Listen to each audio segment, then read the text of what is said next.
Good morning once again. एक बार फिर हम लोग चर्चा करेंगे क्रेट के संदर्भ में। हमने अभी आपको लास्ट वीडियो में बताया कि हड़प्पा सभ्यता का उद्भव महत्वपूर्ण क्वेश्चन है जिसके बारे में चर्चा कर चुके हैं। अब आप लोग आते हैं हड़प्पा सभ्यता का विस्तार 75 वर्ड्स में भी आ सकता है और 150 वर्ड्स में भी आ सकता है। ठीक, अब देखिए आपकी जो भूमिका है, भूमिका सब हड़प्पा सभ्यता का जो भी क्वेश्चन लिखिएगा भूमिका सेम रखिएगा कि हड़प्पा सभ्यता 20वीं शताब्दी में उद्घाटित किया गया है। हड़प्पा सभ्यता भारत की प्राचीनतम नगरीय सभ्यता है। हड़प्पा सभ्यता भारत की प्रथम कांस्यकालीन सभ्यता है जिसमें तांबे और टिन दोनों का प्रयोग किया जाता है, उसे कहते हैं कांस्यकालीन सभ्यता। ठीक है, कभी अगर ऑब्जेक्टिव आ जाए तो याद रखिएगा इसमें तांबा जो होता है वह 78% होता है और इसमें जो टिन होता है यह आपका 22% होता है और जो दोनों ठीक है परसेंट होता है। और अगर इनका प्रपर्सन अनुपात पूछेगा तो आप बताइएगा 4 संबंधी 1 ये आएगा। ओके, चलिए यह दक्षिण एशिया की प्राचीनतम और विश्व की 4 प्राचीनतम सभ्यताओं में से एक है। हड़प्पा सभ्यता भारत की प्रथम नगरीय सभ्यता है। हड़प्पा सभ्यता का प्रथम उत्खनन स्थल हड़प्पा होने के कारण इसका नाम हड़प्पा सभ्यता कहा जाता है, जबकि रफीक मुगल ने इसे बृहत्तर हड़प्पा सभ्यता ग्रेटर हड़प्पा सिविलाइजेशन कहा है। जॉन मार्शल ने इसे सिंधु घाटी की सभ्यता कहा है, जिसका आधार है कि सिंधु घाटी के आसपास के क्षेत्रों में इसके स्थल जाकर मिलते हैं। वर्तमान में जो सरस्वती दृष्टद्वती नदी की बेटिका है जिसे प्राचीन काल में घग्गर हाकरा नदी बेट भी कहते थे, तो वहाँ पे इसके स्थल वर्तमान में सबसे ज़्यादा प्राप्त रहे, इसीलिए कुछ इतिहासकार इसे सरस्वती घाटी की सभ्यता भी कहते हैं। लेकिन अगर वास्तविक दृष्टिकोण से देखिए इस प्रकार हम कह सकते हैं कि इसमें ज़्यादातर जो सेंट्रलाइजेशन ऑफ द साइट्स है, मतलब इनके स्थलों का जो संकंदीकरण है, जिस पोरिफरी में इनके ज़्यादातर स्थल हैं वे स्थल हैं सरस्वती नदी और सिंधु नदी के आसपास हैं, इसीलिए इसका सबसे अप्रोप्रिएट नामकरण अगर कोई होगा तो वो होगा सरस्वती सैंडो घाटी की सभ्यता। सरस्वती सैंडो सभ्यता इसका एक अप्रोप्रिएट नाम हो सकता है। इतना आप प्रियम्बल समय बताइएगा, चाहे वो पतन पूछे, चाहे उसका उद्भव पूछे, चाहे उसका नगर नियोजन पूछे, चाहे उसका विस्तार पूछे, तो ये प्रियम्बल भूमिका हमेशा रखिएगा। आगे चर्चा करेंगे। अगर हड़प्पा सभ्यता के विस्तार की बात करें तो हड़प्पा सभ्यता के विस्तार के क्रम में देखते हैं कि जो प्राचीन विश्व की 4 प्रमुख सभ्यताओं का विकास हुआ, चाहे आपके मिस्र की नील नदी घाटी की सभ्यता हो, चाहे आपके चाइना की हुआंगहो नदी घाटी की सभ्यता हो, चाहे आपके मेसोपोटामिया की सभ्यता हो जो दजला फरात नदी के क्षेत्र में हुई, और चाहे आपके भारत की सिंधु घाटी की सभ्यता हो। विस्तार के क्रम में इन सभी से ज़्यादा हड़प्पा सभ्यता का विस्तार हुआ है। हड़प्पा सभ्यता का मोटा मोटी जो विस्तार है वह हमको 3 देशों में प्राप्त होता है, क्या देखिएगा, जिसमें एक है अफगानिस्तान, दूसरा है पाकिस्तान, तीसरा है भारत। अगर हम स्थलों के आधार पे इनका एक डेटा निर्धारित करें तो हम पाते हैं कि हड़प्पा सभ्यता का जो सबसे उत्तर में स्थल है, उत्तरी स्थल है, वह आपका जम्मू कश्मीर में स्थित मांडा है। ये मैप बना दीजिएगा, ये मांडा है जो चिनाब नदी पर स्थित है, जबकि सबसे दक्षिणी स्थल आपका दैमाबाद है जो गोदावरी नदी की सहायक प्रवरा नदी पर स्थित है, प्रवरा नदी पर स्थित है, और ये सबसे दक्षिणी स्थल है। इन दोनों के मतलब उत्तर भारत से लेकर दक्षिण भारत में जिसका विस्तार मिलता है वह टोटल आपका है 1400 km, 1400 आपका किलोमीटर 1400 km। और जो यहाँ पे बलूचिस्तान का जगह है, बलूचिस्तान में जगह है सुतका गेंडोर, ठीक है, सुतका गेंडोर जो दास्त नदी पर स्थित है।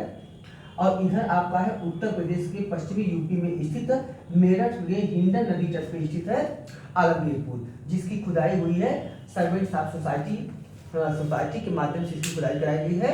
यहाँ से इसका जो चौड़ाई है मतलब पूरा लेंथ है यह आपका है 1600 km। तो टोटल अगर देखा जाए, टोटल अगर हम देखें तो इसका जो है टोटल एक्सपेंशन है वह आपका इधर 1600 km, इधर 1400 km, टोटल हो जाएगा आपका लगभग 12 लाख कुछ वर्ग किलोमीटर आता है। तो पूरी इसकी पोरिफरी सामान्यतः हम 13 लाख वर्ग किलोमीटर मानते हैं, ठीक है, 13 लाख वर्ग किलोमीटर ये है, तो ये बता दीजिएगा। कुछ लोग कहते हैं कि दक्षिण में इसकी सीमा दैमाबाद तक नहीं है बल्कि केवल और केवल गुजरात तक है, पश्चिमी भारत की गुजरात तक है। तो गुजरात में भगवत राव को ही कुछ लोग मानते हैं इसकी सीमा, ठीक है, जो भोगवा नदी पे है, लेकिन वर्तमान हम लोग दैमाबाद तक इसका विस्तार निर्धारित करेंगे, याद रखिएगा। तो ये इतना लिख दीजिएगा। ओके, अब चलते हैं। अगर प्रमुख स्थलों की बात करें तो सबसे पहले हम लोग लेते हैं अफगानिस्तान को। अफगानिस्तान जो है, यहाँ पे हड़प्पा सभ्यता के कुछ प्रमुख स्थल हैं, जिनमें से एक सबसे प्रमुख है आपका मुंडगाक, सुरतगोई, देहमुरासी, ठीक है, और उसके बाद गोमल। ये जो जगह हैं ये प्रमुख स्थल हैं। मुंडगाक, सुरतगोई, देहमुरासी और गोमल प्रमुख स्थल हैं, जिनमें से सुरतगोई जो है एक बंदरगाह नगर है, जहाँ से हमको नहरों के साक्ष्य भी मिलते हैं सुरतगोई से, ठीक। जो सुतका गेंडोर है यहाँ बलूचिस्तान का, इसे यह महत्वपूर्ण व्यापारिक केंद्र था। समुद्र आपके अरब सागर के तट पे स्थित ये क्षेत्र रहे हैं, जो मुख्यतः आपके मकरान समुद्र तट का जो जगह है आपके बलूचिस्तान के। इसीलिए आर.एल. स्टाइन ने इस सुतका गेंडोर को हड़प्पा सभ्यता के व्यापार का चौराहा कहा है। इसे आर.एल. स्टाइन ने हड़प्पा सभ्यता के व्यापार का चौराहा भी कहा है। ओके, तो ये भी डाटा डाल दीजिएगा। अफगानिस्तान में आपके 4 प्रमुख स्थल हमने चर्चा कर लिया है। तो एक तो हो गया आपका सुरतगोई,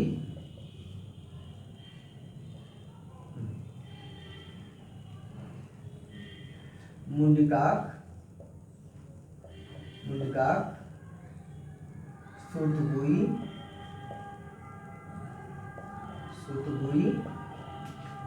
देहमुरासी, गोमल आदि, ठीक। इसके बाद आ जाइए पाकिस्तान में।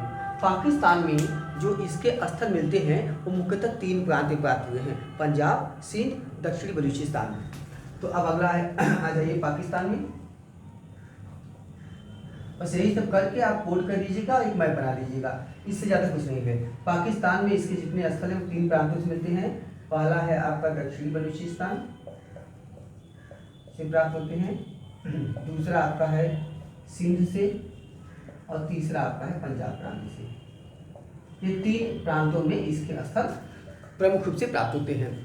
जो आपके दक्षिणी बलूचिस्तान है, यहाँ पे सबसे पहला तो है दास्त नदी पर स्थित आपका जो ये है सुतका गेंडोर सबसे प्रमुख है।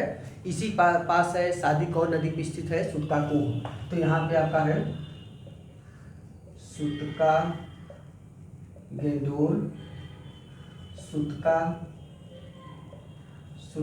कोह, ठीक है। तो ये सुतका कोह है सादी कौर नदी पर, और सुतका कोह आपका है दास्त नदी पे है। और ठीक है, यहीं पे आपका है डाबरकोट प्रमुख है, डाबरकोट। बलूचिस्तान एरिया से आगे चल के कुल्ले, नाल, झाप संस्कृतियों का विकास हुआ है, और झूकर झाकर संस्कृति का विकास हुआ है। सब ये बड़ा फेमस स्थल रहा है, ठीक है। आगे चलिएगा। उसके बाद दूसरा देखते हैं हम लोग सिंध में। तो सिंध में सबसे प्रमुख आपका फेमस है मोहनजोदड़ो, सबसे फेमस है जुदीड़ी दड़ो, यही सबसे फेमस है। आमरी है, कोडीजी है, चंदू दड़ो है। तो सिंध में कौन कौन सा है? सिंध में आपका है मोहनजोदड़ो, आमरी, कोटडीजी, चन्नू दड़ो, जुडीरी दड़ो, जुडीरो दड़ो कर लो, ठीक है, जुडीरो दड़ो, ठीक। ये जो प्रमुख स्थल है, अब आपको पता है मोहनजोदड़ो प्रमुख स्थल है, तो यहाँ बहुत विशेषता से तो नहीं लिखना है। पंजाब प्रांत में देखें तो पंजाब प्रांत में सबसे प्रमुख आपका हो गया हड़प्पा। तो हड़प्पा पंजाब प्रांत का सबसे प्रमुख स्थल है, जो रावी नदी तट पर स्थित है, और मोहनजोदड़ो आपका सिंधु नदी पर स्थित था, ठीक है। हड़प्पा इस सभ्यता का प्रथम खोजा गया स्थल भी है, इसीलिए इसका नाम हड़प्पा सभ्यता भी है।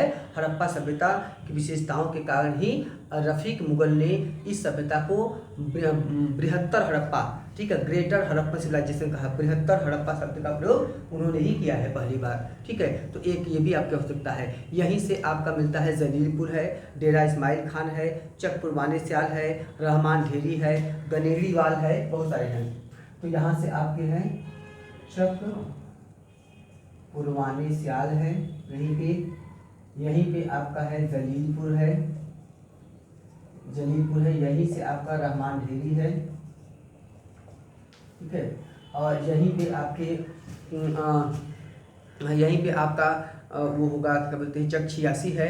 तो बहुत सारे स्थल जो हैं यहाँ से आपको मिलते हैं। गनेड़ीवाल बहुत महत्वपूर्ण स्थल है इनका, गनेड़ीवाल पंजाब प्रांत के बहावलपुर में है, ठीक है, बहावलपुर पंजाब प्रांत में। तो ये प्रमुख स्थल है जहाँ से हमको उसके साक्ष्य मिलते हैं। ठीक, आगे देखते हैं। अब आते हैं हम लोग भारत में।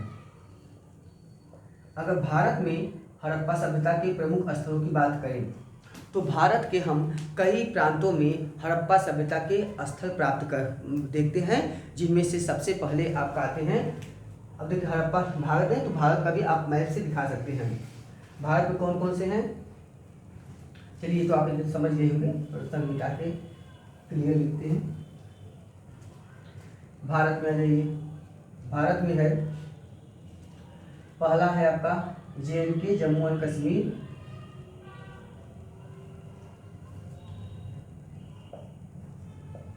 JNK Jammu and Kashmir. यहाँ सबसे प्रमुख स्थल है आपका मांडा, चर्चा हम पहले कर चुके हैं। ये है मांडा, चिनाब नदी पे स्थित है, चिनाब नदी पर स्थित है। यहाँ हड़प्पा सभ्यता का सबसे उत्तरी स्थल है, एक है ये मांडा और एक आपका यही का स्थल है आपके मांडी भी है, ठीक है। तो मांडी भी है आपके, ठीक है, ये भी हड़प्पा सभ्यता का स्थल है। मांडा अलग है, मांडी अलग है, ठीक, मांडी हिमाचल में है। ओके, चलिए फिर दूसरा क्वेश्चन यहाँ पर देखते हैं। एक तो ये हो गया, दूसरा देखिए इस यहाँ पर इसके अतिरिक्त अगर दूसरा स्थल प्रमुख देखा जाए तो हम लोग पाते हैं जैसा पंजाब में रहेंगे। पंजाब तो प्रसिद्ध है ही। पंजाब के क्षेत्रों में यहाँ से सबसे प्रमुख है रोपड़ है, चक 86 है, सही चक 86 यहाँ पे है। चक पुरवाने से जो है वो आपका है यहाँ पे वो जो पाकिस्तान वाले में, ठीक। तो यहाँ पे हो जाएगा पहला आपका हो जाएगा रोपड़। रोपड़ जो है भारतीय स्वतंत्रता के पश्चात खोजा गया प्रथम हड़प्पा स्थल है, रोपड़ है। चक 86 है, कोटला निहंग है, कोटला निहंग है, चक 86 है, चक 86 यहाँ पे है। चक पुरवाने साल पाकिस्तान के पंजाब में है, ठीक है। इसके बाद आपका यहीं पे है संघोल है, ढेरा माजरा है, संघोल है, संघोल, ठीक, संघोल से भी अग्निकुंड के साक्ष्य मिलते हैं, ठीक है। तो आपके क्या है ढेर माजरा, ढेरा माजरा, ढेर माजरा भी यहाँ का स्थल है, पंजाब हो गया। दूसरा प्रमुख स्थल देखेंगे तो जम्मू कश्मीर हो गया एक, दूसरा हो गया पंजाब, तीसरा आप आ जाइए यहीं पे हरियाणा। हरियाणा जो है हड़प्पा सभ्यता का एक महत्वपूर्ण केंद्र है और हड़प्पा सभ्यता के बहुत सारे जो स्थल हैं हमको हरियाणा से प्राप्त हो रहे हैं, इसीलिए हरियाणा का बड़ा महत्वपूर्ण स्थान हो गया है। हरियाणा को भारतीय सभ्यता में विशिष्ट योगदान के कारण ही हरियाणा को भारतीय सभ्यता का पालना भी कहा जाता है। Haryana is known as the cradle of Indian civilization. तो इसे कहते हैं हरियाणा को क्या कहते हैं, भारतीय सभ्यता का पालना, भारतीय सभ्यता का पालना भी कहते हैं। हरियाणा के संदर्भ में एक बड़ा फेमस स्टेटमेंट है, वह है सुरभि गुप्ता का। सुरभि गुप्ता ने हरियाणा के संदर्भ में लिखा, सुरभि गुप्ता का शोध है, हरियाणा के संदर्भ में लिखा, कहती हैं कि what Giza is to Egypt, जो what Giza is to Egypt, जो इजिप्ट के लिए, मिस्र के लिए महत्व गीजा का है, and Athens is to Greece, और एथेंस का महत्व ग्रीस के लिए है, यूनान के लिए है। Haryana should be to India, वही भारत के लिए हरियाणा का महत्व होना चाहिए, ठीक है। सुरभि गुप्ता का स्टेटमेंट है। हरियाणा जो है यह कई दृष्टिकोण से महत्वपूर्ण है। हरियाणा में अनेक स्थल हमको प्राप्त होते हैं। यहाँ से सबसे फेमस है बनावली, फिर है आपका मिठाथल, फिर है आपका सिसवल, फिर है कुराल, राखीगढ़ी, बालू, भिराना आदि। तो यहाँ पर हो जाएगा, सबसे पहले चर्चा कर लेते हैं। यहाँ पे फेमस है भिराना, बालू, मिठाथल, सिसवल, हरियाणा में सब प्रमुख स्थल हैं। यहाँ से अगर जो बनावली है, नहीं बनावली सबसे फेमस है। बनावली की खासियत यह है कि बनावली से हमारे पास कई महत्वपूर्ण जो हैं आर्टिफैक्ट्स प्राप्त होते हैं। ठीक है, ये एक तो याद रखिएगा। दूसरी महत्वपूर्ण है कि बनावली से हमारे पास टूटा हुआ बैल की आकृति का खिलौना भी प्राप्त होता है। और दूसरा है कि यहाँ का एक स्थल है जो बालू से बड़ा फेमस किस लिए है, यहाँ पे लहसुन जो है, लहसुन की पूरी उसे क्या बोलते हैं, पूरा जो गुत्थी समथिंग, पुत्थी, सॉरी, तो उसकी जो पूरी पुत्थी मिलती है, पूरा मतलब समझ लीजिए पूरा का पूरा लहसुन। ठीक है, तो जो लहसुन की पूरी पुत्थी मिलती है एक साथ प्राप्त हुई है। ठीक है, पूरा लहसुन, हाँ, ये बहुत अच्छा बड़ा फेमस साक्ष्य है। और ये पूरी दक्षिण पूर्वी एशिया में देखें तो ये प्राचीनतम साक्ष्य है जो बालू से मिला है। अच्छा, उसके बाद क्या है, यहाँ का सबसे प्रसिद्ध जो है वह आपके राखी गढ़ी तो हम लिखे नहीं, राखी गढ़ी यहाँ का सबसे प्रसिद्ध इसमें है राखी गढ़ी,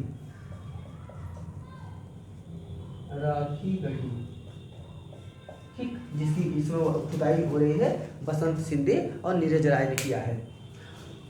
दूसरा देखिए, यहाँ पे आपका जो भिराना है कई दृष्टिकोण से महत्वपूर्ण है। भिराना हड़प्पा सभ्यता का सबसे नवीनतम स्थल मानता है।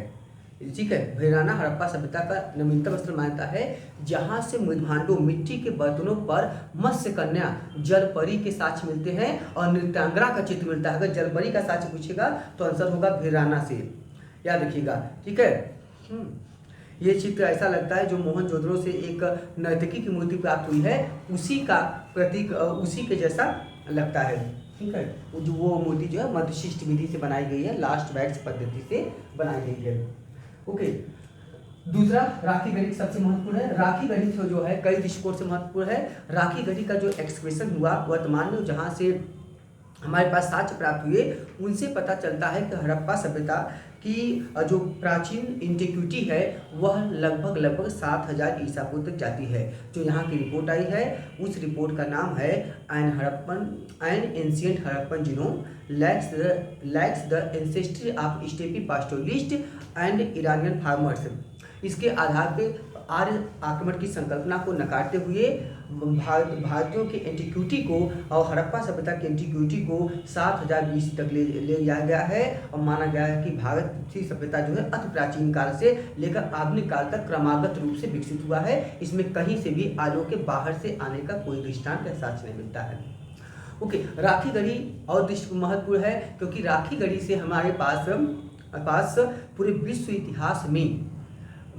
इतिहास में नमस्कार मुद्रा की प्राचीनतम मूर्ति मिलती है, जिसमें एक मूर्ति प्राप्त हुई है। और इस मूर्ति में क्या है, वह जो मूर्ति है वो ऐसे नमस्कार करता हुआ दिखाया गया है। यह प्राचीनतम मूर्ति मिलती है। और हड़प्पा सभ्यता की एक और खासियत है, हड़प्पा सभ्यता में कई जगह से आपके युगल समाधान मिले हैं, चाहे वह लोथल हो, चाहे वह आपका कालीबंगा हो, आज क्षेत्रों से मिलती हैं। लेकिन यहाँ पे खासियत ये है कि यहाँ पे पहली बार स्त्री पुरुष को जो साथ दफनाया गया है युगल समाधान है, लेकिन ये दोनों जो हैं कपल स्कल्पचर माने जाते हैं क्योंकि ये दोनों स्त्री पुरुष जो हैं एक दूसरे को सामने, एक दूसरे को देखते हुए दफनाए गए हैं, एक दूसरे की तरफ देख रहे हैं, ऐसे दफनाए गए हैं। ऐसी पहला स्कल्पचर मिला है हड़प्पा सभ्यता में, यहाँ से राखी गढ़ी से। और वर्तमान में जो राखी गढ़ी है यह हड़प्पा सभ्यता का सबसे बड़ा स्थल भी है। ठीक है, विस्तार के क्रम में अभी चर्चा करेंगे, पहले चर्चा कर लेते, भूल भी जाएंगे। तो अगर हड़प्पा सभ्यता क्या देखिएगा, विस्तार क्रम में देखें तो हड़प्पा सभ्यता के विस्तार क्रम की दृष्टि से सबसे बड़ा स्थल वर्तमान में पहले नंबर पे आता है राखी गढ़ी, दूसरे नंबर पे आता है मोहनजोदड़ो, ये लिख भी दीजिएगा और आप जो भी याद रखिएगा, राखी गढ़ी, मोहनजोदड़ो। तीसरे नंबर पे आता है आपका हड़प्पा, चौथे नंबर पे आता है आपका गलेड़ीवाल अभी चर्चा की थी, पंजाब के बहादुर में पाकिस्तान में है। और पांचवें नंबर पे आता है धौलावीरा। अगर भारत के संदर्भ में देखें तो भारत में इसमें 2 स्थल हैं। राखी गढ़ी भारत में ये भारत का भी सबसे बड़ा हड़प्पा स्थल है, पूरे हड़प्पा सभ्यता का भी सबसे बड़ा स्थल है। लेकिन भारत का दूसरा बड़ा स्थल जो आएगा वो आएगा धौलावीरा, क्योंकि मोहनजोदड़ो, हड़प्पा और गलेड़ीवाल तीनों पाकिस्तान में है। ठीक है, ये इनका विस्तार क्रम है वर्तमान का। चलिए आगे भी देखते हैं। ये 3 हो गया। चौथा देखेंगे हरियाणा के पश्चात आपका जो अगला प्रमुख स्थल है गुजरात। गुजरात भी महत्वपूर्ण है, गुजरात है चौथा। गुजरात से क्या मिलता है, देखिए गुजरात में सबसे बड़ा स्थल तो है आपका लोथल, दूसरा आपका है धौलावीरा, तीसरा है रंगपुर, चौथा है लोथली, पांचवा है प्रभास पाटन, छठवां है कुदासी, सातवां है देसलपुर। बहुत सारे स्थल यहाँ से मिलते हैं। बाबरकोट है, क्या बोलते हैं, एक स्थल है बेटा द्वारका, खरवी है, सुरकोतरा है, भगवत राव है, बाबरकोट है। बहुत सारी जगह पे यहाँ पे हमारे पास साक्ष्य मिलते हैं। फिर तो यहाँ से गुजरात का सबसे प्रमुख स्थल में चर्चा करेंगे लोथल। लोथल से हमको पहली बार व्यापार वाणिज्य के में जो हमको बंदरगाह के साथ मिलते हैं, इसलिए लोथल सबसे ज़्यादा इम्पॉर्टेंट है। लोथल कई दृष्टिकोण से है आपका ये महत्वपूर्ण केंद्र रहा है। दूसरा देखते हैं इनमें दूसरा प्रमुख कौन है, धौलावीरा। धौलावीरा जो सफ़ेद रंग का कुआं कहलाता है। और धौलावीरा जो है, धौलावीरा में एक जगह है आपका जूनी कुरान। जूनी कुरान से एक स्टेडियम का साक्ष्य मिला है। यहाँ पे विस्तार लिख रहे हैं तो एक आध शब्द कहीं कुछ खास लिखना लिख दीजिएगा, पूरा कभी जरूर नहीं है, ठीक है। अगला देखिएगा यहाँ पे एक है रंगपुर, वहाँ धान की भूसी के साक्ष्य मिले हैं, रंगपुर। इसके बाद एक जगह है आपका यहाँ पर कुंतासी। पूरे हड़प्पा सभ्यता में क्या लिखिएगा, कुंतासी हड़प्पा सभ्यता में सबसे बड़ी बस्ती रहने के लिए अगर कोई है तो वह है कुंतासी। ये सबसे बड़ी बस्ती है हड़प्पा सभ्यता में, ठीक है। जबकि जोरबे सभ्यता में सबसे बड़ी बस्ती मिली थी दैमाबाद से, यहाँ पे सबसे बड़ी बस्ती मिली है आपके कुंतासी से। और नवपाषाण काल में सबसे बड़ी बस्ती मिली है मेहरगढ़ से, ठीक है, रहने के लिए। अगला देखते हैं सुरकोतरा है। सुरकोतरा बड़ा फेमस है, जहाँ पे घोड़े की हड्डी के साक्ष्य मिले हैं। सुरकोतरा, सुरकोतरा इसलिए भी महत्वपूर्ण है, ओके। भगवत राव, जो भगवत राव हमने चर्चा किया था, जहाँ पे कुछ इतिहासकार मानते हैं कि भगवत राव हड़प्पा सभ्यता के सबसे दक्षिणी स्थल था, लेकिन अब मानते हैं हम लोग दैमाबाद, तो उसका मैटर ही नहीं है, तो भगवत राव आदि, ठीक है। ये हो गया। अगला चर्चा करेंगे बाबरकोट, जो है उत्तर हड़प्पा स्थल है, जहाँ से हमको किलेबंदी के साक्ष्य मिलते हैं। चलिए अगला देखते हैं पांचवा, ठीक है, तो आपको दिखेगा, ओके। गुजरात के बाद आते हैं हम लोग महाराष्ट्र में। महाराष्ट्र में हमने पहले चर्चा कर लिया था। महाराष्ट्र में दैमाबाद है, जो सबसे दक्षिणी स्थल है। दैमाबाद है, दैमाबाद हड़प्पा सभ्यता का सबसे दक्षिणी स्थल है। यह प्रवरा नदी पर स्थित है, जो कि गोदावरी की सहायक नदी होती है। दैमाबाद से कई साक्ष्य मिले हैं, पीपल पूजा के साक्ष्य मिले हैं, गणेश पूजा के साक्ष्य मिले हैं, मुदभांडों के साक्ष्य मिले हैं, रथ हाँकता व्यक्ति के साक्ष्य मिले हैं। तो दैमाबाद भी कई दृष्टिकोण से महत्वपूर्ण है। और दैमाबाद ताम्रपाषाणिक स्थल भी है और प्रारंभिक हड़प्पाई स्थल भी है, तो दैमाबाद भी महत्वपूर्ण केंद्र है। इसके बाद आ जाइए थोड़ा सा एक और देख लेते हैं, वह है आपका उत्तर प्रदेश। उत्तर प्रदेश में अगर देखें तो 5-6 उत्तर प्रदेश, उत्तर प्रदेश के प्रमुख स्थलों में सबसे पहले तो आपका है, देखिए हड़प्पा सभ्यता का सबसे पश्चिमी जो स्थल है, पश्चिमी स्थल जो है, हड़प्पा सभ्यता का सबसे पूर्वी जो स्थल है वो आलमगीरपुर है, जो कि आपके पश्चिमी यूपी के मेरठ में हिंडन नदी पर स्थित है। तो पहला हो गया आलमगीरपुर, ये हो गया। दूसरा हो गया आपका हुलास हो गया। तीसरा हो गया आपका बड़गांव। ये हुलास और बड़गांव जो है ये सब उत्तर हड़प्पाई स्थल है। हड़प्पा काल के अंतिम दौर में ये स्थल हैं, इसीलिए ये उत्तरी। बड़गांव और हुलास ये सब सहारनपुर के हैं। और एक उत्तर प्रदेश में है मंडी, मंडी जो है मुजफ्फरनगर जो मुजफ्फरपुर में है, और एक है सनौली है बागपतपुर में, ठीक है। तो 3 ये हो गए। एक स्थल है सनौली बागपतपुर में और एक है मंडी मुजफ्फरपुर में, ठीक है। मंडी मुजफ्फरपुर में याद रखिएगा। मांडा जो है आपका कहाँ पे है, चिनाब वहाँ पे है, जम्मू कश्मीर में है, ठीक है। और एक मांडी है, मांडी आपका हिमाचल प्रदेश में है। हाँ, तो ये भी प्रमुख स्थल आपके हैं, ठीक है। तो यहाँ से हमारे पास बहुत सारे ऐसे साक्ष्य मिलते हैं जिनसे पता चलता है कि हड़प्पा सभ्यता जो है एक विस्तृत क्षेत्र में फैला हुआ था। अगर विस्तार के दृष्टिकोण से हड़प्पा, ये इतना आप बता दीजिएगा बहुत है, अगर विस्तार के दृष्टिकोण से देखा जाए तो हड़प्पा सभ्यता का जो पूरा विस्तार हुआ है, यह विस्तार 3 देशों में हुआ है, जिसमें से टोटल विस्तार इनका लगभग 13 लाख वर्ग किलोमीटर हमको प्राप्त होता है। तो एक विस्तृत क्षेत्र में इसका विकास हुआ। ठीक, अगला क्वेश्चन देखते हैं।